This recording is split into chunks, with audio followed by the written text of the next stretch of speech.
I'll blow. I'll do the fingering.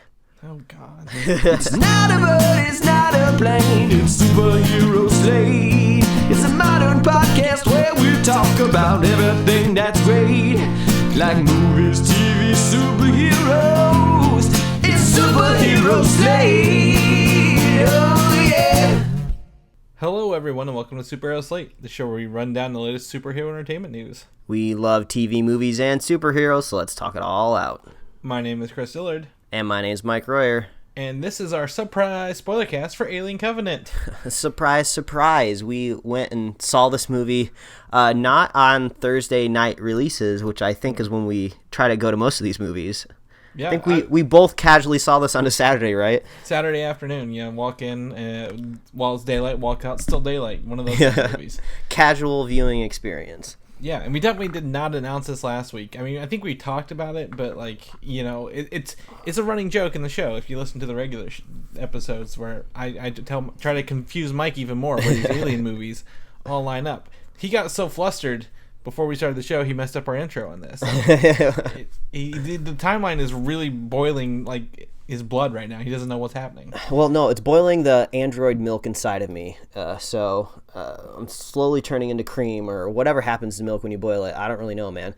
But I feel like this is gonna be the first movie where we're gonna talk a little bit, I think, about the quality of the film. But honestly, I just need to bounce off ideas because I need to understand where this timeline is, what's going on.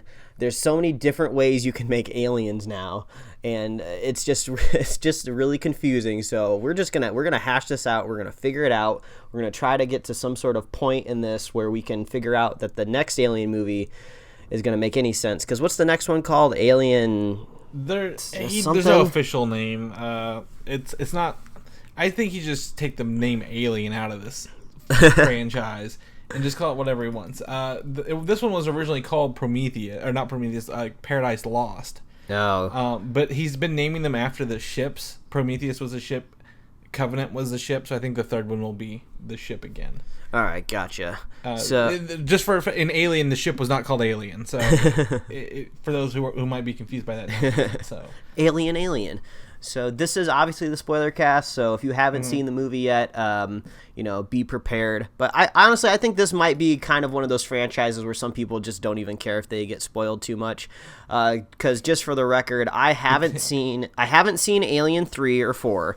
Apparently a lot of people will tell you that's not a big deal because it's Alien and Aliens. Those are kind of the watershed moments for the franchise, where you kind of get the iconic stuff. They're just overall really great movies. One of them's iconic James Cameron movie. The other one's just, a really good sci-fi horror movie.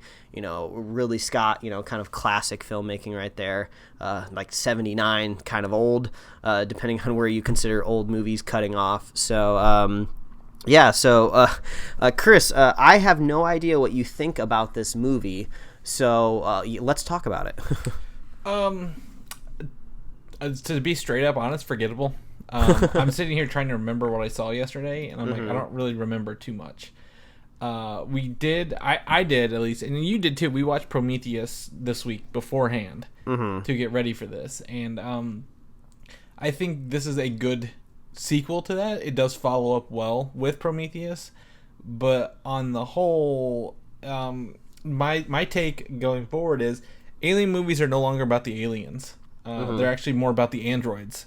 Yes. Like the true villain is Michael Fassbender, and while I can't fault him for that, he's a great actor. He played 2 roles in this movie very well, and you could tell them apart, like even though he is the same person.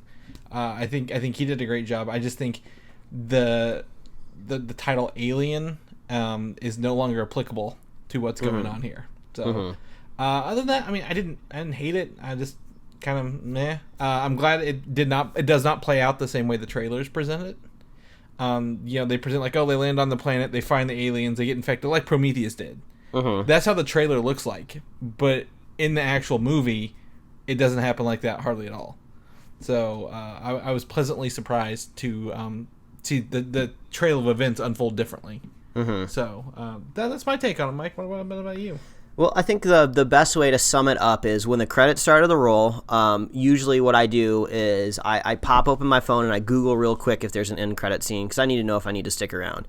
For a Marvel movie or a DC movie, I usually know ahead of time. But, this is a movie that's really not on my radar so much, so I Google it. Oh, okay, gotta see if there's an end credit scene. And then when you start to Google a movie nowadays, like automatically they just start throwing Rotten Tomato scores at you, even whether you want them or not. And I think I saw it like sitting around like 71%, and I was just like, you know what, that seems about right. I think it's not horrible. It's definitely better than Prometheus, but I mean, when you compare it to the other stuff in the Alien franchise, like the good ones like 1 and 2, it doesn't really quite reach up to that. I mean, there's some cool science fiction in it. There's some cool kind of gore effects. There's some heavily CGI'd alien scenes that look good, and there's some that look bad. So there's just kind of this combination there of just good things and bad things. So it kind of lands in this mediocre spot. And I think forgettable is a really good way to put it. So, if you just want to go ahead and jump straight to the ending and drop down spoilers, when David ends up taking over the Covenant at the very end, and he's kind of the mastermind, and basically all the souls on the ships, their fates are kind of sealed because David's in control. The movie kind of all wraps up into a scenario where all of the humans basically don't necessarily matter. It's hard for me to imagine the next movie, even if it does come right off the heels of this movie, that any of these characters are still going to be alive. I can't imagine, what's her name, Daniels? I can't imagine her somehow getting out of that pod in 7 years and just like being able to escape. I feel like all of these humans are already fucked before they even wake up. Well, so there is, on that regard, there are some prequel videos for this that take place between Prometheus and this, that they don't actually use in the footage or in the thing. I think there's one where they show like the crew getting, partying and hanging out and showing kind of more James Franco's role before he's turned into toast in the opening scene. I didn't even know James Franco was in this movie because I tried to keep this low on my radar because it was actually kind of fun going into this movie not knowing a whole lot that was happening. I think I'd only maybe seen 1.5 trailers for it. So since James Franco, since when you first see him in that pod get crispified, like his face is kind of masked in that kind of sock, that head sock, so I didn't really know who he was there. And then when later she's looking at his photo, I was like, is that James Franco? And then she hits play on the video, and I was like, oh, that's James Franco. I guess he's just more like cameoing in the movie. But I guess, yeah, like you said, he had a bigger part that I guess was either cut or just added for YouTube.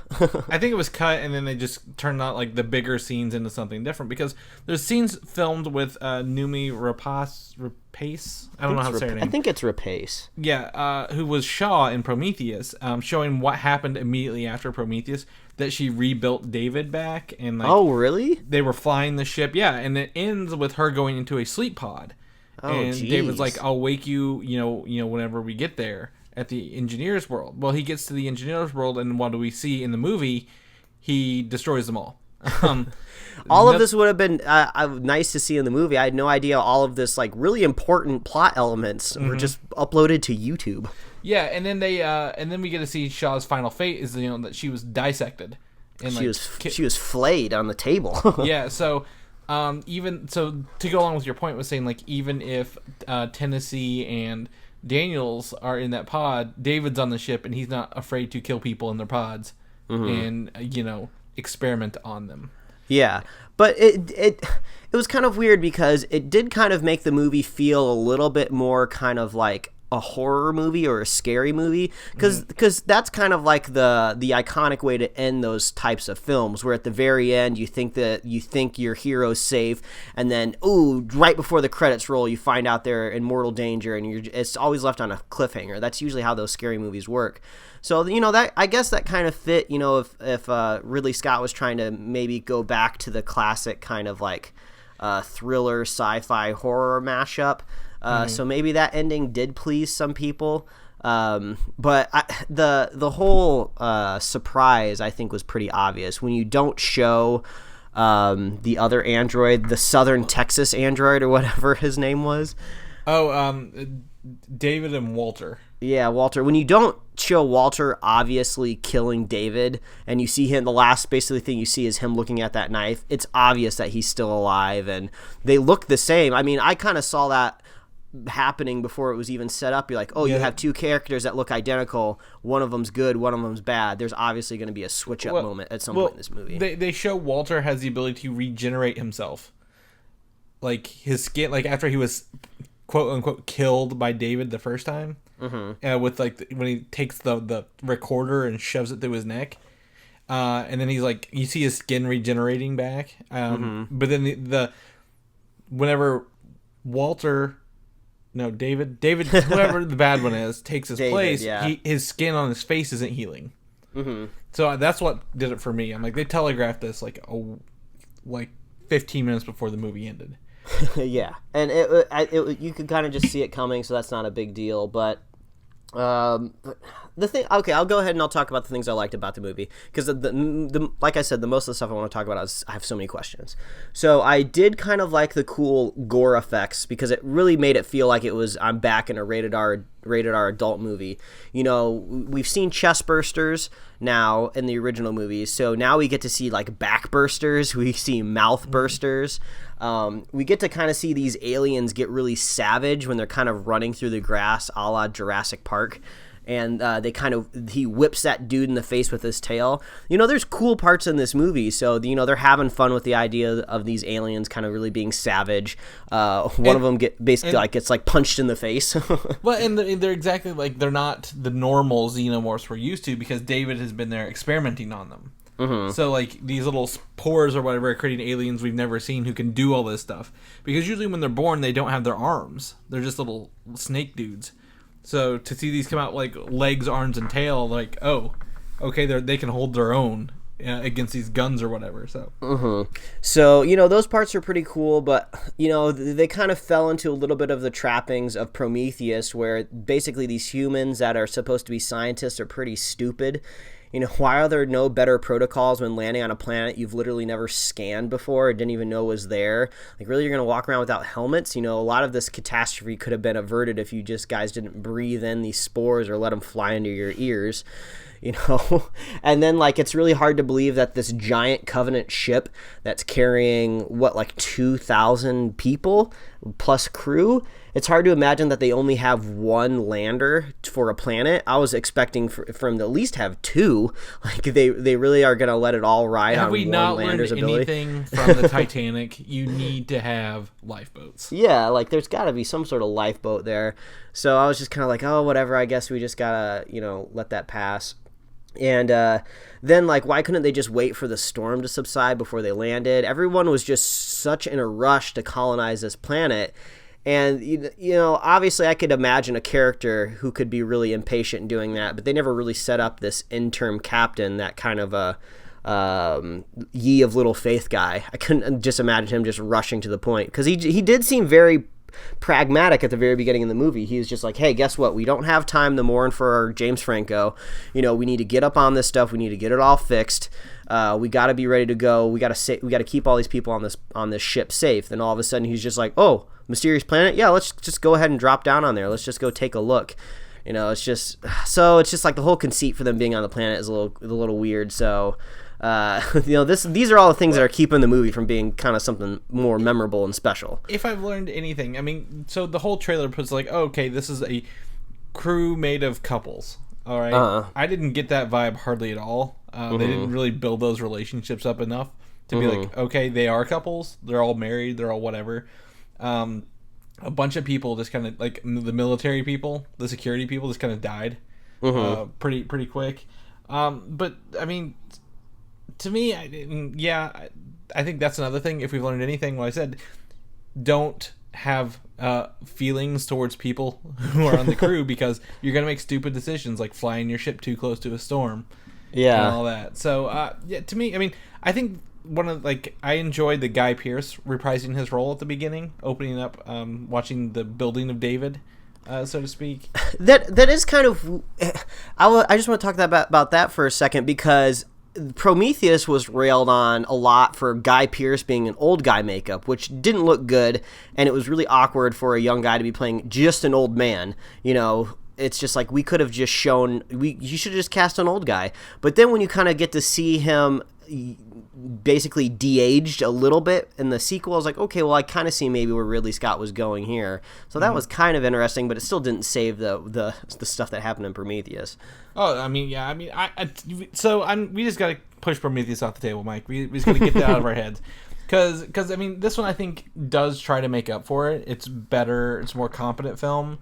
But I don't know. Again, to me, it's no longer about the aliens. Like, I wish it had been. But it felt more like, okay, they should just call it androids instead, because those are the scary people here. Yeah, Android Covenant would have been the proper title. Yeah, you do bring up a good point, because the first 4 Alien movies were almost Ripley movies. Really, I mean, she was kind of the person that we could sympathize with in the movie. She was our human analog. We were rooting for her. She was very vulnerable. She didn't have any like superpowers. She was just this badass chick trying to survive. And we really, it was really an empathetic scenario. Just one human up against like a beast that you don't really know anything about. So then when you kind of swap that person out to where now our familiar is Michael Fassbender, because all the other humans just die off as soon as they kind of get a little bit of a character to them, how are we supposed to really invest in the movie?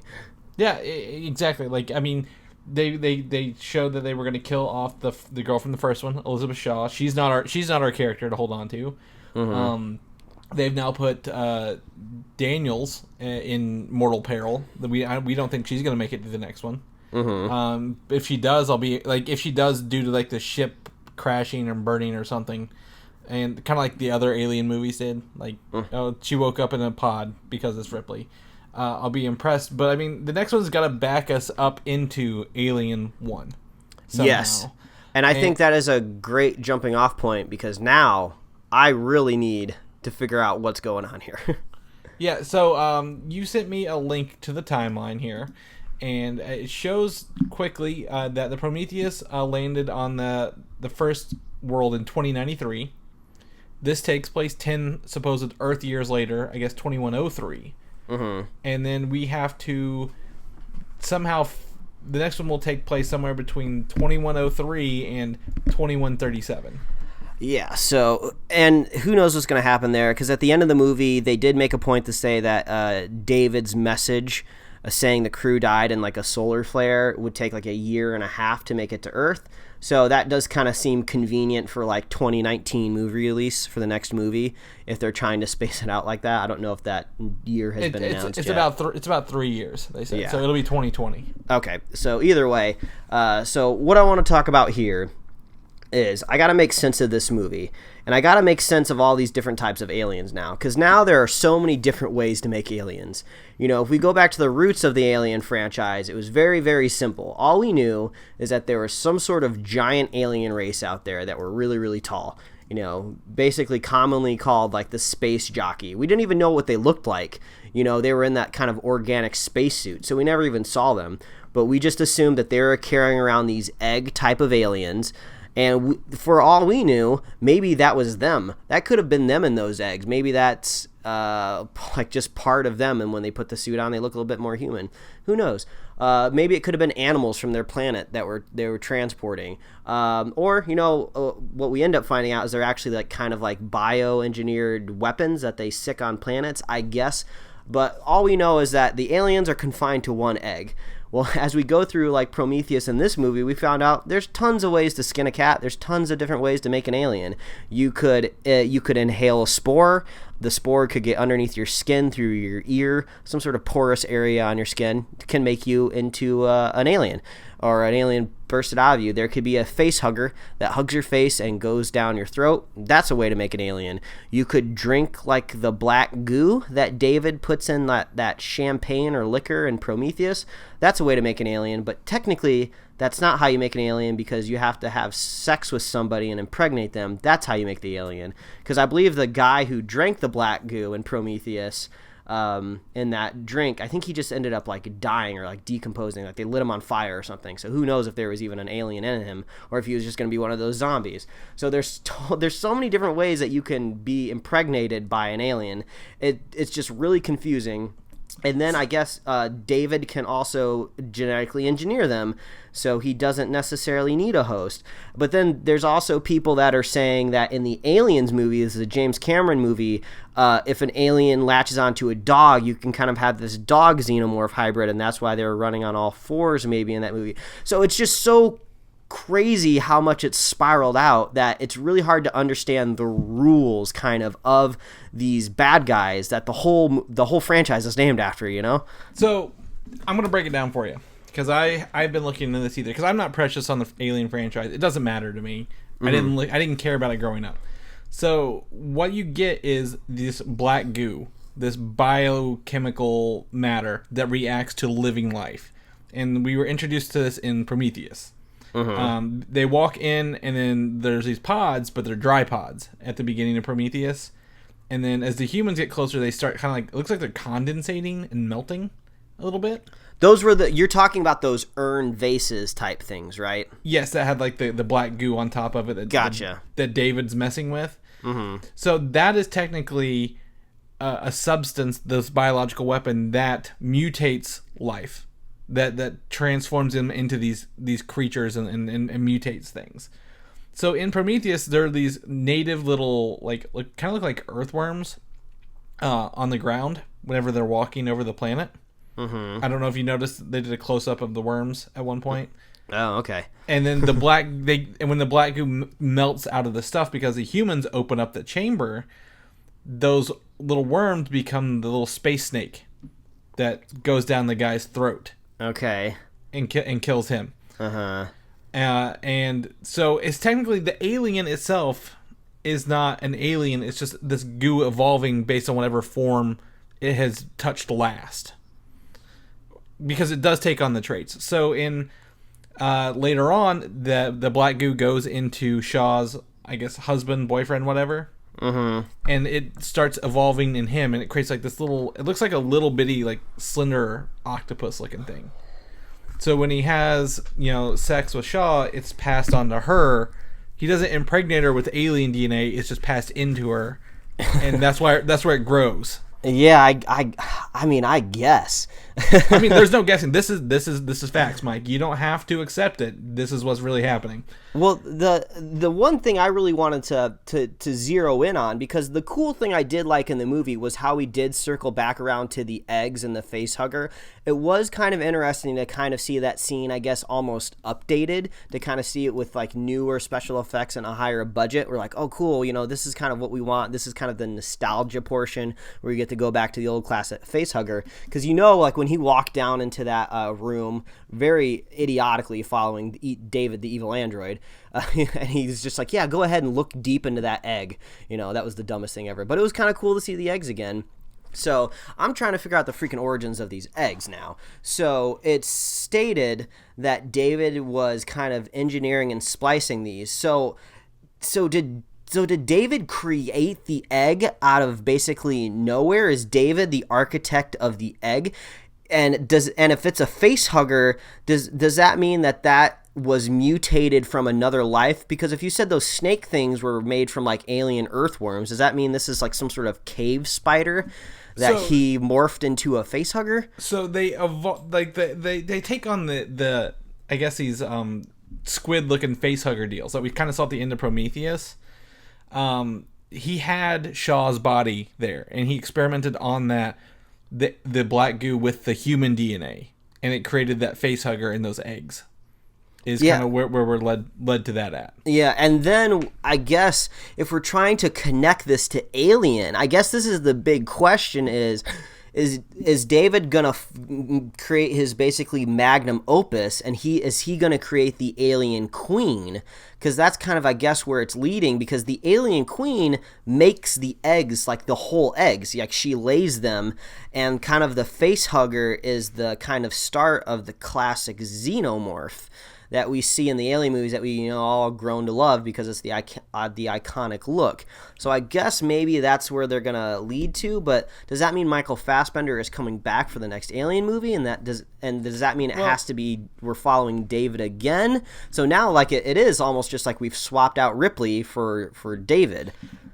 Right, and well, David is the villain more so than the hero.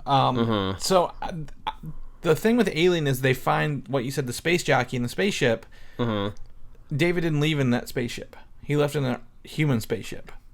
So we've got to figure out how to get the aliens' spaceship to LV-426. Yeah, so are we going to be getting kind of more interaction with the engineering race? So is he going to like find another engineering planet and he's going to be like, hey guys, look at all these like humans I basically stole.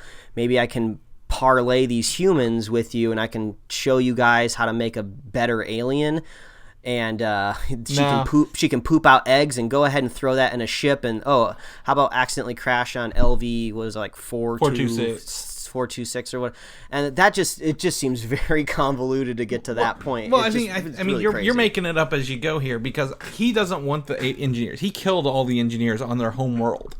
So if there are any out there, my guess is that after a certain point, the alien or the robot who stayed behind, I believe it was Walter, will take one of those ships to maybe try to stop him and realize what he's done. Maybe, but at the same time, so I'm trying to understand David's motivation for killing the engineers on that planet, because they made it in the movie seem like he wanted revenge on the engineers because he was in love with Shaw, because I guess he was trying to say like, oh, this is an android that's, kind of evolved enough to feel love, so he loved this woman, but then it didn't really make any sense because he has a really strange version of love if he basically killed her.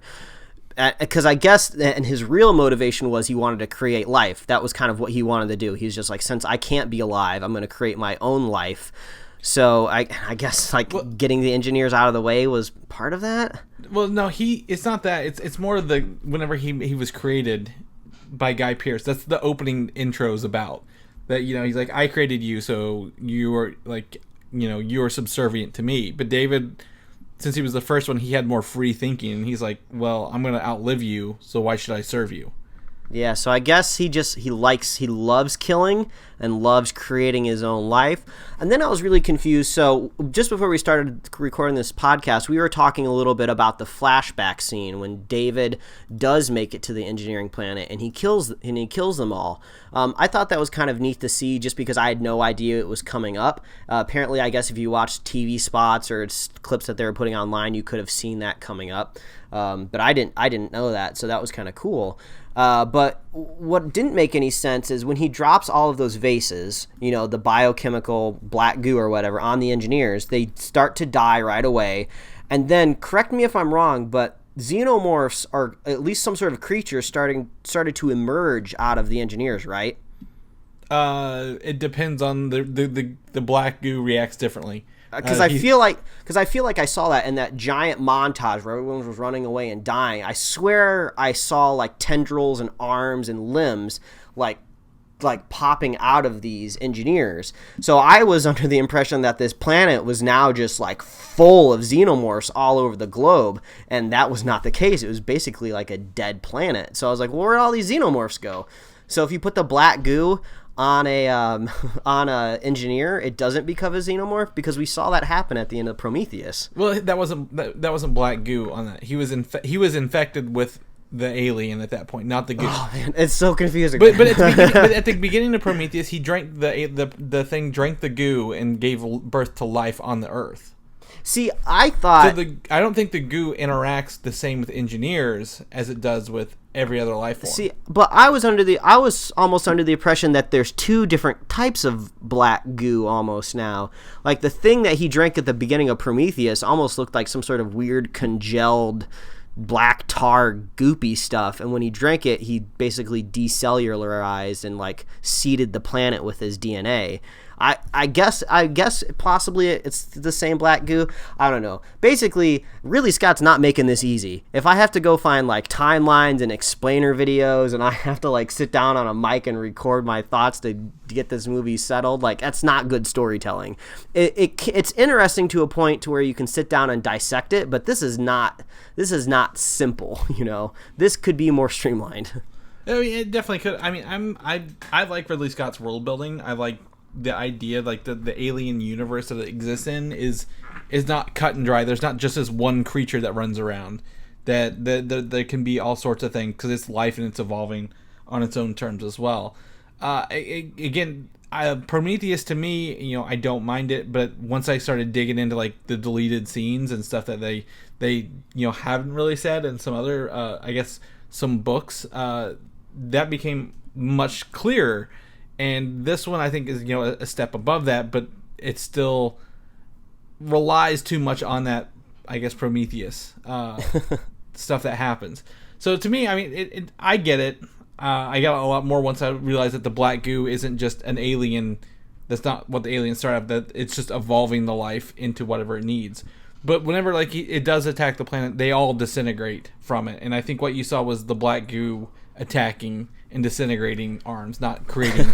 Yeah, I guess. And then I'm not going to make this spoiler cast any longer than it needs to be, but I think we could go on for even longer, even talking about what the motivation of these engineers are supposed to be, because apparently they are gods to us and they literally created us, which is something I never knew the Alien franchise would get to if you look at its humble beginnings of just humans trying to colonize other planets and just simple terraforming and mining. We started on a humble mining ship of just people trying to get paid and trying to get back to Earth.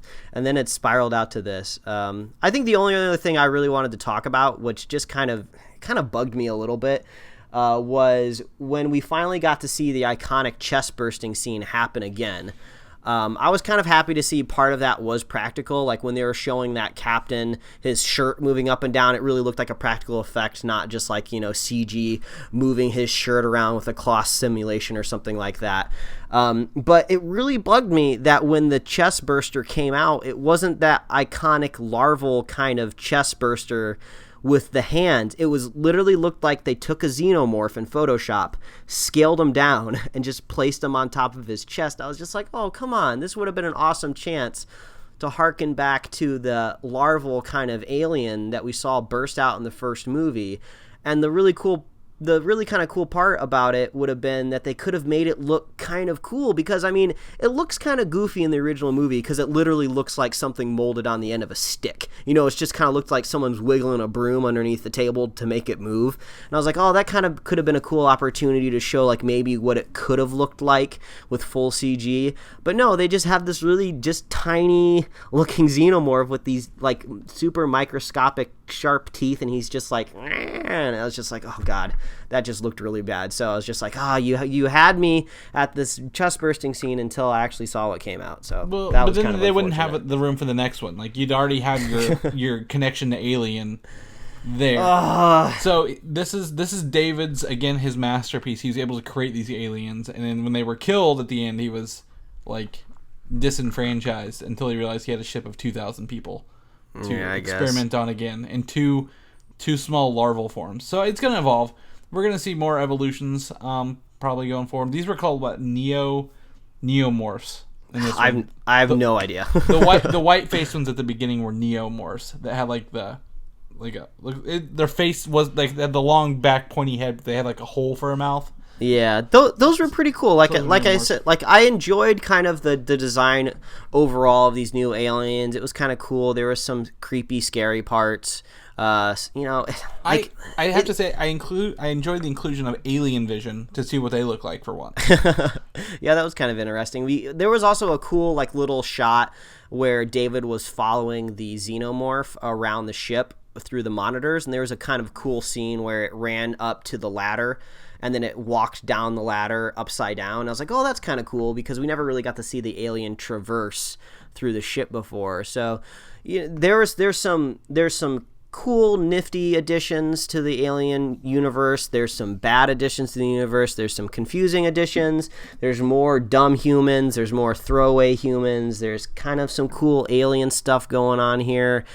So overall, this is a very strange addition to a franchise that we really weren't too invested in. So I guess if anybody out there really invested in the Alien franchise, knows it like the back of their hand, I'd be really curious what you thought about this movie, because we're just kind of commoners coming to this. I don't think anybody should consider us authorities on the Alien franchise, but when it comes to kind of blockbuster summer movies, this is technically in that category now, because it came out like literally a week before, I guess, officially summer starts on the calendar, Memorial Day. So they'll be competing with Pirates next weekend. So yeah, this is the only weekend it has. Yeah, so this might spell maybe possible troubles for a next Alien movie. Maybe they're going to have to shoot for maybe something even more dark and more gruesome, and maybe put it out in February or something. I mean, it topped Guardians this weekend, so I mean, it's at the top of the thing. So I don't see it having any issues. If you're like, oh, Ridley Scott got a number one release again for a week, will it break records? Probably not. But I think we're gonna get one more from him, and then that'll be it. He'll have his two. Yeah, well, the first one's not really a trilogy. It's what the quadrilogy is what they label it as. If you want to watch 3 or 4, so yeah, they're gonna have to work on that expanding what that Blade Runner universe now. Ridley Scott's a busy man. He's got a lot of spiraling out to do. No, he's not. He's not even touching Blade Runner, so that's cool. So it's fine. We're good. So yeah, that's Alien. We saw it. I didn't hate it. I mean, I'm not gonna go back and watch again. Forgettable. That's what I would call it. So, any last words for you, Mike? Nope, that's it for me, guys. I think I could recommend this to somebody if they have any sort of interest in the Alien franchise, but you could wait until this comes out on digital or on demand. This not necessarily a must-see summer movie. Just go see Guardians again. Yeah, I didn't get any benefit from seeing it in the theater that I wouldn't have gotten at home. So we'll go with that. If people want to learn more about what you're doing this summer, Mike, where can they find you at? Well, they can find me at Mike Royer Design on Twitter and Instagram, and you can read my webcomics at pickledcomics.com. Chris, what about you? You're a busy man, especially during the summer. Where can they find out what you're doing? Yeah, follow me on Twitter at Valdan, VALDAN, or check out Comic UI or Filmside Chats. So, in the meantime, this is a spoiler cast. People want to know about our regular news show, and they want to listen to that. Where can they find that kind of stuff out? Well, they can always visit superheroslate.com. That is the best place to find all the avenues we host the show and show notes. So when you check in on our news episodes, we talk about a lot of cool stuff. Check out those links there. So you can find us on iTunes, YouTube, Google Play Music, SoundCloud, Stitcher, Tumblr. You can subscribe and get us right in your email inbox every week. You can like us on Facebook and follow us on Twitter and Instagram. If you want to pick up a cool Superhero Slate shirt, which I'm actually wearing right now, you can find that at superheroslate.com/store. If you're a fan of the show, please consider leaving us a review wherever you listen to the show. That's really awesome, super helpful, probably one of the best things you can do if you like the show. Just drop us a review, interact with us, leave us a comment, a like. We read all of them, and we love all that feedback. And if you want to be a super fan of the show, all you got to do is share the show with a friend, share the show with a buddy, and we will be here every week. Bam, there you go. Awesome, cool. Well, we're about to go record our regular show, so check that out afterwards. We'll catch you guys later. All right, bye, everybody. Thanks for listening, and don't forget to subscribe. We love TV and movies and super... Oh, God damn it. Fuck.